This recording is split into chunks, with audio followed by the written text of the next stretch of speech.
The story of Peter the Great does not have a moral like traditional pirate stories. The success of Peter the Great inspired many buccaneers at Tortuga to set out and capture Spanish galleons. Not only were French and English sailors excited, but people who had never considered piracy before also saw it as a profitable business opportunity and crossed the ocean to become buccaneers. A French adventurer, known as Pierre-François or Peter Francis, set out on a cruise to capture gold-laden vessels. After cruising for a while without success, he decided to make a bold move to secure his fortune instead of returning empty-handed. He targeted a pearl fishery established by the Spaniards at the mouth of a large river on the mainland. The Spaniards were known for acquiring any form of wealth or treasure they could get their hands on.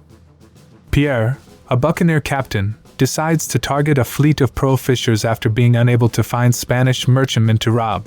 He approaches the fleet under the guise of joining them and quietly rows his vessel towards them. The pearl fishing vessels are at anchor, and the divers are diving for pearls. A group of savage buccaneers led by Pierre of Tortuga successfully attacked a Spanish vessel, taking control of it. The surprise attack led to a fierce fight, but the pirates had the advantage of desperation and hunger, allowing them to become masters of the ship. The surviving Spaniards were forced into servitude, and Pierre now had command of a valuable vessel, but was not satisfied and wanted to capture the entire fleet. However, he knew he needed to first dispose of a nearby man-of-war.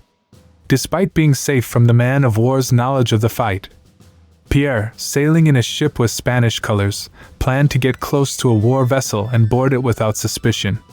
However, when the commander of the war vessel noticed Pierre's ship leaving the fleet, he suspected foul play and believed that Pierre was trying to escape with stolen pearls.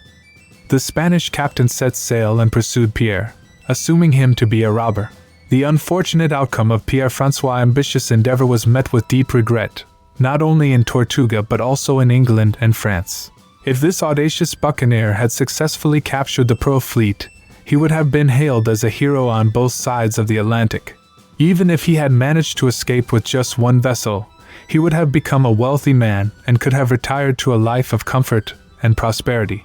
The ship he seized turned out to be one of the most heavily laden in the entire fleet, so there was significant disappointment among Pierre and his crew, as well as their supporters in Europe and America, when its mainmast cracked and dashed their hopes for fame and fortune.